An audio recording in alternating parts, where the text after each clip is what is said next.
back, folks. Welcome to Pittsburgh and our podcast series, Ethics Vibes, sponsored by the Vera Institute for Business Ethics at Duquesne University. I am David Wasilewski, one of your co-hosts, along with my friend and colleague, Peter Giannidis. And today we are doing our fourth installation of the Destructive Side of Entrepreneurship, where we actually look at the intersection of ethics and entrepreneurship and some of the unintended consequences with new ventures. Today, we are very happy and lucky to welcome our guest, Brittini Wright-Burley, the founder and CEO of Wright Childcare Solutions and an alumnus of Duquesne University. So, Brittini, to start us off, thank you very much for coming. We welcome you here and welcome back to campus. Tell us your story and how you started this. Sure. It feels good to be back on campus. I would say that my journey kind of sits at the intersection of entrepreneurship, education, and neighborhood sustainability.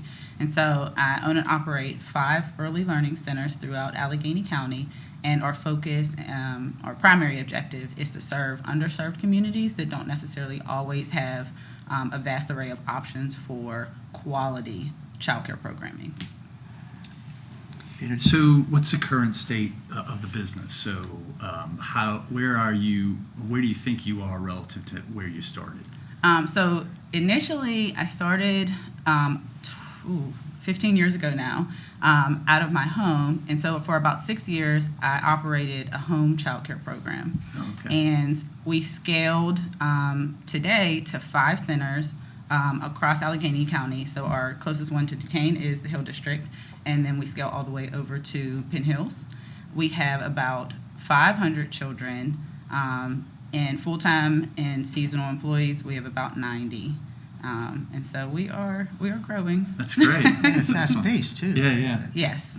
Well, the first 5 years were relatively slow. We were just very comfortable, and then it kind of catapulted year 6, and our scale kind of sped up. So I'm sure we'll talk about it a little bit. So just as a quick follow-up, do you see the same growth trajectory over the next few years, or do you see yourself kind of, I don't say slowing down, but trying to catch up to the growth in terms of how you operate?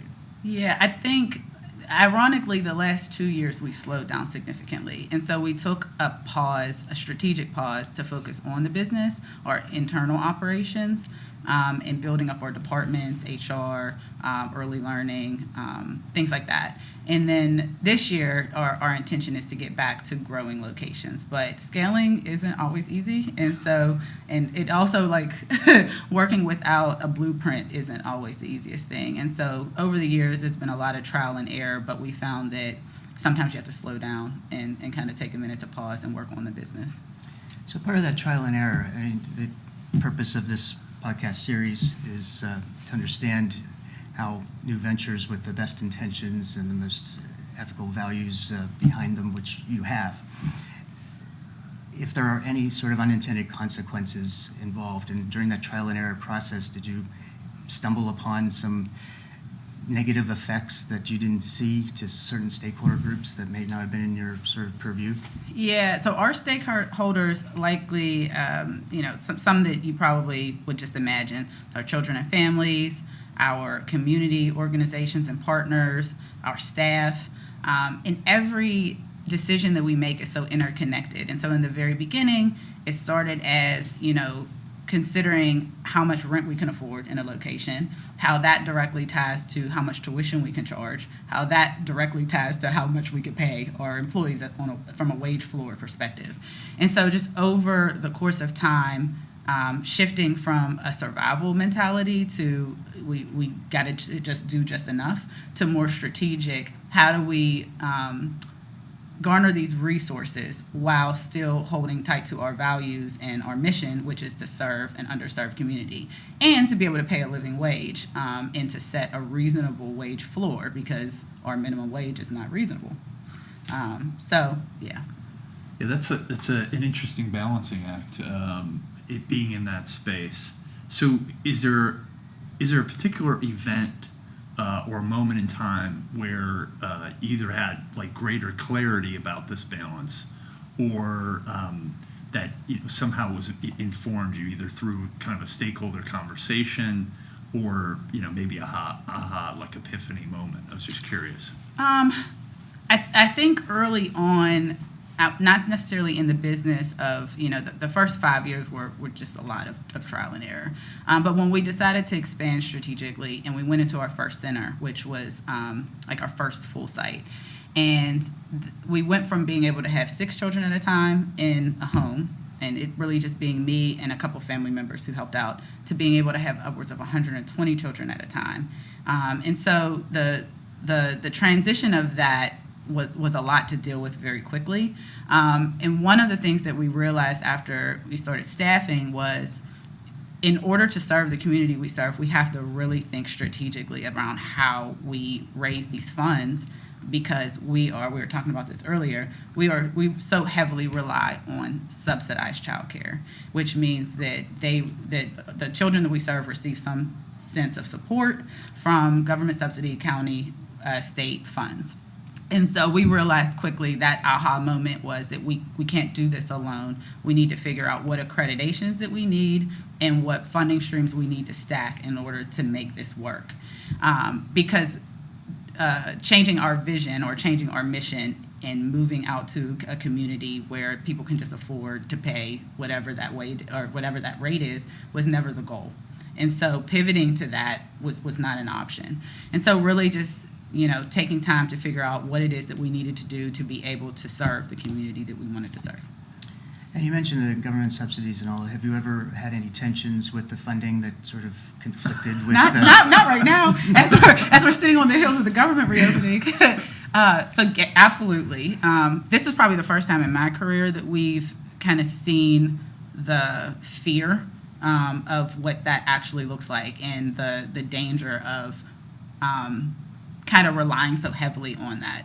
It was something that during COVID was very heavily supported, if we're being honest. It was, having a higher subsidy funding was not necessarily a bad thing, because the government acknowledged that childcare was important and they've kind of focused on supporting us. This go round, while we are loaded with these different funding streams like pre-K counts and Head Start, and all of those being in danger, you've got your community stakeholders like trying to fight really hard to figure out how to preserve those during this time where the government is figuring out their stuff. Can you seek funding from other sources just to sort of insulate you? We can. So that goes to kind of business stabilization and bridge loans, lines of credit, things like that to sustain. But luckily, we really have a decent support system in Pennsylvania and Pittsburgh with our local leaders, and even our school districts, who are kind of saying, this is a tough time and this is what we can commit to support and kind of bridge this gap. We can front the first quarter payment. We don't know about the second, but we can do this. And so we have to acknowledge that was something that allowed us to continue to operate. And just sustainable business practices, which is not necessarily something that this industry has a huge focus on, is sustaining, the business practices that kind of sit behind the forefront of early childhood education. Interesting. So I'm curious, going back to the scaling, was there, as you were scaling up, was there a particular model or place that you wanted to be, and then you were just trying to replicate it as you went to new areas? How much of the business was customizing to, say, the Hill or Penn Hills versus trying to drive a kind of a common approach or common solution? So I think that I've always been influenced by researching what models work, whether they're your big box stores or your childcare programs that have different what is the word I'm looking for, locations that are maybe licensed to others, or things like that. But I think for us, we always knew that our niche was different, and we wanted to try to figure out what worked for us. So kind of picking and choosing best practices and figuring out what model worked. It was a lot of trial and error, it was a lot of failure on our part and failing forward. But we realized that, our market requires us to have a particular product, and we took that product to neighborhoods that it fit and communities that it would best serve. So you have to adapt. Yeah. And so, and I think that the other piece of what we do well is 3 of our locations are in schools, and so in their charter schools, and so they have their own emphasis that they focus on. And so what we do is take our model and we learn about what their curriculum allows, and then we tailor that to their curriculum. So if it's entrepreneurship, like our partners at Penn Hills Charter School, or a cultural relevancy, like our partners at Urban Academy, we ensure that what we're providing matches what their students are receiving, from a school Are perspective. there conflicts there, values-wise, sort of your ethical values and your companies versus the charter schools? Have you ever run into any stumbling blocks there? Not at the schools that we have decided to enter. We you have pick and had choose. opportunities to go into schools that may not necessarily align, and I think we just collectively made decisions that perhaps our programming and what they need as a school just weren't a good match. And so we've turned down some opportunities that were not necessarily beneficial for us, or we thought that might not be beneficial for the school. So how much does societal impact and those ethical values drive your everyday strategic decision-making, would you say? I think separating that there's probably 2 pieces to that. It's the everyday and like the overall. And so from an overall perspective, it may be as vast as like where we choose to put our sites, what locations fit specifically. But then day to day, societal, we think about disciplinary practices and how we approach behavioral challenges with various classrooms. And so our goal is always to meet a child where they are, and if we're not able to meet a particular need, to exhaust all resources to figure out how to do that or how to find that resource if it's outside of our scope. And so it's probably in every decision that we make day to day. Please, go ahead. no. Oh, okay.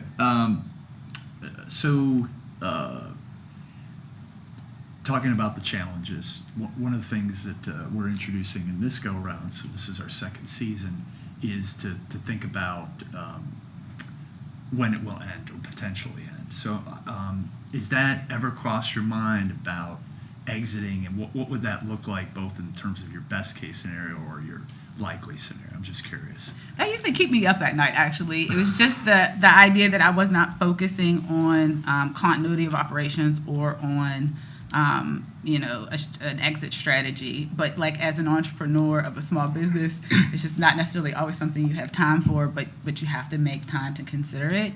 And so I think the time where I most heavily started considering it was when I was approached. A company had approached us to purchase our company, and it was the first time. I mean, since then we've had various offers, and then I had to really sit down and think about, like, wait a minute, like, do I want to do this for the rest of my life? Yeah. Does my family want to inherit this? Like, what does this look like? And so it's been on our mind, less exit strategy and more continuity of operations, because we realized in that, like, exercise, like, my chief operating officer doesn't even have access to everything, like if something happens to me. So just really kind of taking a step back and understanding what we need to do from a continuity of operation standpoint first, and then thinking about exit strategy and, less, selling it, and more what do we want to continue beyond us from a value standpoint. Or wages for our workers, our children that are served, things like that. Right. In terms of your industry, the childcare industry here, do you notice any trends, maybe 1 or 2 trends that are affecting your business profoundly? I think anybody listening to this is in the industry. If I don't say this first, they're probably going to be like, what are you talking about? Workforce. The workforce crisis is... it's huge probably in any industry, but in early childhood, we are losing staff more quickly than we are gaining new people into the profession. They're not necessarily going into the field from an education standpoint, desire, any of that. And so you have local organizations like Trying Together who are really putting a focus on not just recruiting and training childcare workers, but also highlighting the importance of the profession so that people understand how valuable the work is so that we can pay a better wage, but also the mental health around supporting the existing staff because burnout is real. And so we see it every day in our staff, and I know everybody else does in theirs, and it's just, it's one of those things where you need to attack both things from either standpoint. So workforce is definitely the big one. I think in general, just the shortage of childcare slots in children who need care, and then our real estate in the city of Pittsburgh not necessarily being adequate for childcare because the licensing and occupancy regulations are pretty strict. Right. Well, what you're doing is admirable and just so good for the communities. So Yeah, thank you no, so much. you. Yeah, that's excellent. Peter, would you like to maybe wrap up with a final question? So you kind of prelude this. You talk about your family being in the business. So do you actually see that? Like, do you talk to your children or other relatives about the business and maybe getting into it? You talked about the challenge of recruiting. Is that a top of mind? I wouldn't say that it's top of mind. I talked to my son about it. He's 10, so he doesn't know what he wants to do with his life. But he actually is he asks more questions about the real estate side of it. So I think he's more interested in that. But more so for him or my nieces that I'd like is for them to find something that they're as passionate about as I am about this. And so I'm less interested. Somebody will want to take over.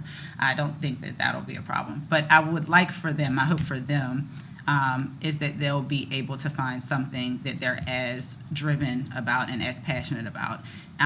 And just acknowledging that there's privilege in allowing, in the fact that our children may be able to pursue a career, do something for a living that is something that they enjoy. That's not necessarily something that everybody has the opportunity to That's do. true. And so that's my hope for them. Yeah, that's good.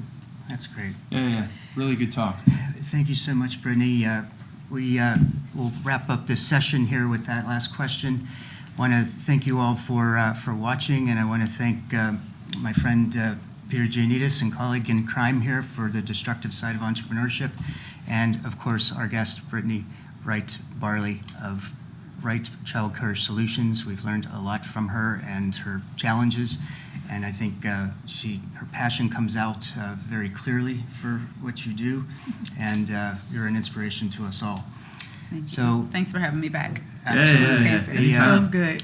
The Ethics Vibes podcasts, we have 3 series now. This is the Destructive Side of Entrepreneurship. We have one on AI tensions and ethics, and also the ethical tensions facing nonprofits. So please look for our next episodes in all 3 streams. And you can find us on YouTube, Spotify, and Apple, and wherever you find your podcasts. So please give us a like if you watch us, and we will see you next time.